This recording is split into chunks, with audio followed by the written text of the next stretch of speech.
In the ancient silence before the first heartbeat of time, there existed a gap so vast and so terrifying that even the stars would have felt small within its embrace. To the south, the realm of Muspelheim roared with an insatiable hunger, a land of dancing sparks and molten rivers where the air itself was a searing blade of heat. To the north lay Niflheim, a kingdom of heavy, suffocating mists and ice so old it had forgotten the meaning of liquid. Shrouded in a darkness that felt like a physical weight. At the exact center of this frozen northern expanse sat Hvergelmir, the primordial well, the ancient and bubbling cauldron that served as the womb of the entire cosmos. Hvergelmir was not merely a pool of water. It was a cosmic entity, a personified force of nature that exhaled the frost and inhaled the secrets of the void. It was the bubbling, boiling cauldron, where the raw, unformed essence of all possible existences churned violently beneath a thick, translucent crust of prehistoric ice. From its fathomless depths, the 11 primordial rivers began their agonizingly slow crawl into the emptiness of Ginnungagap, carrying the weight of destiny. These rivers were thick with the venom of the deep earth and the crystalline purity of the first snows, carving jagged paths through the nothingness like silver veins on a dark skin. In those dawn days, Hvergelmir's voice was the only sound in the universe, a constant, low-frequency roar of rushing currents and the sharp rhythmic cracking of tectonic ice. Its waters were darker than the deepest sleep, a liquid midnight that contained the blueprints and memories of worlds that had not yet even been dreamt of by the gods. As the freezing breath of Hvergelmir drifted southward and met the radiating heat of Muspelheim, the first drops of life began to coalesce in the center of the void. Thus, the well became the progenitor of the frost, the silent architect of the giants, and the hidden provider for the deities who would later claim the heavens. Deep within its churning heart, the spirit of Hvergelmir lived as a being of cold, relentless patience, a cosmic figure who watched the unfolding of time with a liquid eye. Hvergelmir did not strive to build empires, nor did it plot to destroy them. It simply flowed because it understood that the nature of all things is to move toward an inevitable end. Yet the well was never truly alone in the crushing dark. It was shared by a creature of terrifying proportions and an eternal, gnawing hunger. Nidhugg, the serpent of the roots, coiled his massive, coiled body around the base of the world, where the well's icy blood spilled its most ancient secrets. Between the life-giving flow of the water and the destructive grinding teeth of the dragon, Hvergelmir existed as a paradoxical threshold of both creation and decay. Every drop that departed from the well was a sacred promise of life, and every drop that eventually returned was a heavy shadow of death and experience. When the world tree Yggdrasil first pushed its roots through the layers of the realms, one of its 3 great anchors sought the cold embrace of Hvergelmir. The massive root drank deeply and greedily from the frozen waters, absorbing the primordial strength of the cauldron to sustain the weight of the 9 worlds above. Through this connection, the well became the literal lifeblood of the cosmos, a subterranean heart-pumping vitality from the deepest pits to the highest celestial leaves. It was whispered among the wise that all the rivers of the world, from the tiniest mountain spring to the vast churning oceans, could trace their lineage back to this one point. High above, the stag Eiktherner stood upon the golden roof of Valhalla, grazing on the leaves of the tree, and from his mighty antlers dripped a magical glowing dew. This dew fell through the endless branches, cascading down the trunk in a shimmering waterfall, till it returned once more to the cold basin of Hvergelmir. This eternal cycle was the very pulse of the universe, the rising of the mist and the falling of the rain, all converging in the dark. Wise silence of the well. Hvergelmir watched with cold indifference as the gods fashioned the physical world from the remains of Ymir, the first giant who had been born from the well's own frost. The well felt the first rays of the sun and the silver light of the moon, and it registered the first tentative footsteps of humanity upon the damp soil of Midgard. Yet despite the vibrant beauty and light of the upper realms, the well remained content in the shadows, ancient and largely forgotten by those who basked in the warmth. It did not mind the neglect of the young gods. Hvergelmir held the ultimate truth, that all things, even the immortal ones, must eventually grow thirsty for the source. There were eras when the waters of the well grew violent and restless, reflecting the chaos and the shifting tides of the many realms that perched upon the tree. When wars broke out and the blood of fallen warriors soaked the earth, the rivers of Hvergelmir would turn a deeper, more melancholic shade of leaden gray. The well felt the spiritual weight of every broken oath and every tragic hero. The essence of their departed spirits washed down with the rains into its depths. In those moments, Nidhogg would hiss in the humid darkness, tasting the bitterness of mortal failure in the water. And he would redouble his gnawing at the holy roots. "Why do you continue to feed these fleeting creatures?" the serpent would whisper, his voice like the grinding of stones. "They do not even know your name." Hvergelmir never answered with a voice of stone or scale, but with a sudden surge of cold, pure water that forced the serpent back into the mud of the deep. To the well, there was no concept of good or evil, no judgment passed upon the living. There was only the absolute and divine necessity of the flow. It knew that a river that stops moving becomes a stagnant swamp, and a soul that stops giving of itself eventually hardens into an impenetrable stone. The cosmic duty of Hvergelmir was to ensure that nothing in existence remained static, that the old was always being washed away to make room for the new. It was a place of constant, silent transformation, where the solid, stubborn ice of Niflheim was surrendered to become the fluid, moving grace of the river. Dark legends tell that the souls of the most treacherous were sometimes cast into the freezing, jagged depths of the rivers that churned nearest to the well's heart. There, the unrelenting cold would strip away their masks and their pretenses, leaving only the bare, shivering truth of what they had actually been in life. But even for the lost, the well offered a strange and terrifying mercy. The chance to be broken down and made part of the cycle once more through the pain of purification. As the long ages turned like the wheels of a great machine, the roots of Yggdrasil grew thick and gnarled, protected by the moisture of the boiling cauldron. Even the Norns, the weavers of fate who sat by their own well, looked toward Hvergelmir with respect, knowing its steady heartbeat governed the duration of all things. Without the constant nourishment of the well, the world tree would wither into dust, the rivers would vanish into the air, and the breath of the world would stop. Hvergelmir was the heavy silence that existed before the first song was sung, and it would be the lingering echo that remained after the final note faded away. In the personified consciousness of the well, there remained a vivid memory of the very first spark of fire from the south that had initiated the great melting. It remembered that heat with a complex mixture of fear and longing.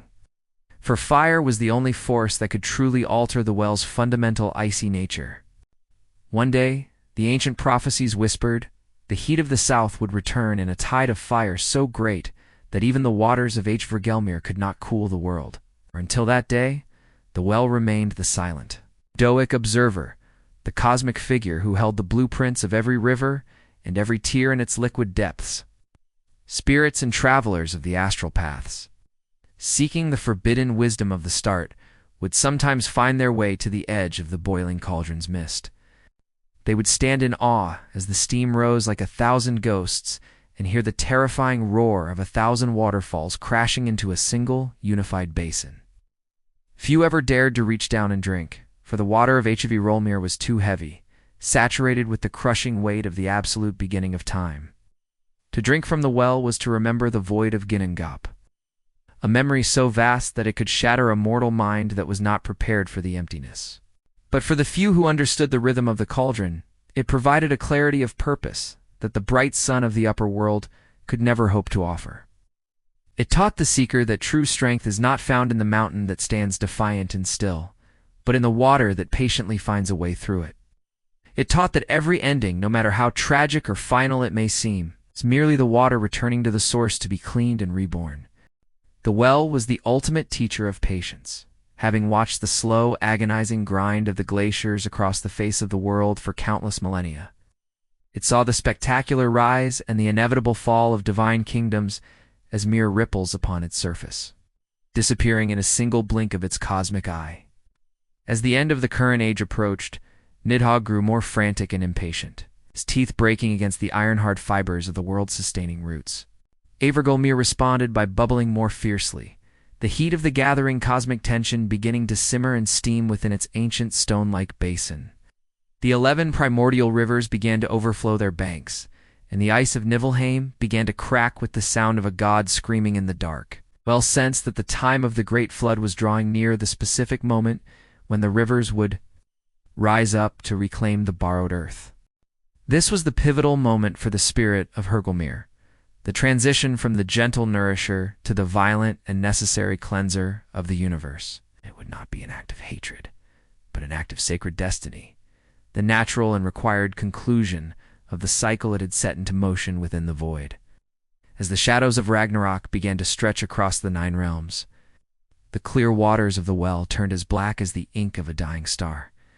The stag upon the roof of Valhalla stopped his grazing, for the dew on his antlers had turned to the bitter salt of a world that had lost its way. The very roots of the world tree began to tremble, and the well felt the collective pain of every living soul anchored into its heaving liquid breast. Is the time of the fire upon us? The mountains seemed to groan as the frost of the north began to melt in a way it never had before. It is time for the return, the well replied through a thick, rising shroud of steam that completely veiled the northern kingdoms from sight, when the great winter, the Fimbulwinter, finally descended.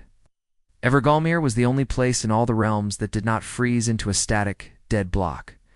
It boiled with a frantic, desperate energy, as if the last remaining heat of a dying era had been concentrated into its churning dark waters. Then the fire giants marched in a line of flame from the south, and the steam from Hvergelmir rose to meet them in a collision of steam and ash. Oh, in that blinding fog, the old world of the gods vanished, and the rivers of the well surged forth with a roar to drown both the fire and the frost. The well transformed into a massive, celestial whirlpool and eye of water in the center of the world that drew all of creation back into its dark center. The stars themselves seemed to fall from the firmament, their celestial fires being quenched in the rising, freezing tide of the primordial rivers. For a long, terrifying moment in the history of the cosmos, there was only the sound of water, the triumphant roar of Hvergelmir reclaiming its original property. Then, as suddenly as the tide had risen, the water began to recede into the earth, leaving behind a world that was fresh, silent, and remarkably clean. The silt and the debris of the old world settled slowly at the bottom of the well, becoming the rich, dark soil for the next great act of creation. Hvergelmir began to bubble softly and rhythmically once more, its ancient fury spent, and its divine purpose finally and fully fulfilled. A new sun, the daughter of the old, rose over a vibrant green earth, and the rivers began to flow in new channels, guided by the deep memory of the well. Deep beneath the roots of a new, smaller tree, the boiling cauldron remained in the dark, the eternal witness to the death and rebirth of all things. It was, it is, and it will always be the singular point from which all journeys commence and where all paths eventually find their quiet conclusion. To truly understand the story of Hvergelmir is to understand that we are all, in our essence, part of a much larger and more beautiful flow. Our individual lives are like the tiny drops of dew that fall from the stag's antlers, brief, shimmering and full of the light of the moment. We fall through the complex branches of our own experiences, touching the rough bark of the world before we inevitably return to the source. There is no reason to fear the return to the dark water, for the well is the mother of the river, and the river always knows the way back home. The personified spirit of the well now sleeps in the quiet, renewed dark, satisfied with the fresh, steady rhythm of the world it has helped to remake. No longer needs to boil with the bitter venom of the void, for the emptiness has been filled once again with the potential for life. Now, the water is as clear as a diamond and as sweet as a dream, reflecting the soft light of a younger and much kinder sun. But the ancient strength remains hidden in the depths, the power of the absolute beginning, tucked away where only the truly wise can ever find it. Whenever you see a cold spring bubbling unexpectedly from the dry earth, you are witnessing a tiny, humble piece of Hvergelmir's reach. Whenever you stand by a waterfall and hear the roar of the current, you are hearing a distant echo of the first 11 rivers. The cosmic figure of the well serves as a permanent reminder that even in the coldest and darkest places, there is an inexhaustible source of life. It tells us that our beginnings inevitably shape our endings, and that our endings provide the vital nourishment for the beginnings of others. Hvergelmir stands as the ultimate, silent monument to the persistence of the spirit and the tragic beauty of the eternal cycle. The well of all rivers is not just a myth found in old books, but a living truth that beats in the heart of the universe itself. Let the slow, ancient flow of its wisdom wash over your mind, clearing the thick mist from your own weary and searching soul. For in the final reckoning, we are all just small rivers, finding our way through the dark, back to the boiling cauldron of the distant stars.